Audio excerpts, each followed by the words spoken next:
Situation சொல்லி lyrics கேட்பாங்க. அவங்க ஒரு டியூன் போடுவாங்க, நம்ம ஒண்ணு எழுதுவோம்ல. ஆமா. பாடுவீங்களா? அந்த கொடுமையை ஏன் கேட்குறீங்க? அப்ப சொல்லுங்க. இல்லை நான் பாடுவேன். ஆனால் வந்து நம்ம யார் பாட்டு பற்றி தெரியாதவங்க முன்னாடி பாடினா எல்லாரும் நம்ம வந்து நல்லா பாடுறோம் அப்படின்னு நினச்சிப்பாங்க. ஆனால் இங்கே எனக்கு எழுதுறதுல ரொம்ப பெரிய ஒரு கஷ்டமான வேலை என்னென்னா, எழுதி முடித்தோடனே சார் சொல்லிடுவாங்க, நீங்கள் பாடி காமிங்க, அப்போ தான் அது உட்காருதா இல்லையான்னு தெரியும். ஜிவி சார் அவரு முன்னாடி பாடணும், இல்லை அவருக்கு பாடி அனுப்பணும் அப்படிங்கும்போது தான் நான் நல்லா பாடுறது கூட ரொம்ப கேவலமாக பாடி அனுப்புவேன். அது மட்டும்தான் எனக்கு இந்த லிரிசிஸ்ட் ஆனதுல கொஞ்சம் ரொம்ப சங்கடமான விஷயமா இருக்கும்.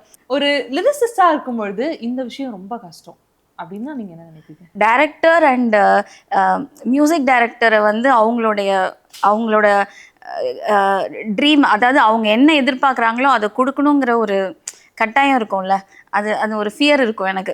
ஏன்னா நான் இப்போ தான் ஸ்டார்ட் பண்ணியிருக்கேன் அப்படிங்கும்போது, ஓகே இது அவங்களுக்கு பிடிக்கணும். அவங்க ஒரு கொஞ்ச நேரம் ரெஸ்பாண்ட் பண்ணலன்னா கூட ஓகே இது பிடிக்கல போல, நம்ம அடுத்தது எழுதலாம். நான் அப்படி தான் அந்த ரத்னமாலா சாங்கே ஒரு 4-5 வருஷம் எழுதியிருப்பேன். எழுதி அனுப்பிச்சிட்டே இருந்தேன். மேம் வந்து ஒரு பாயிண்ட்ல வந்து போதும் நிறுத்தி, இதுக்கு மேலே எழுதாத அப்படின்னு சொன்னாங்க. ஏன்னா எனக்கு வந்து அவங்க நோ சொல்லிட போகிறாங்களோன்னு சொல்லிட்டு நான் எழுதிட்டே இருப்பேன்.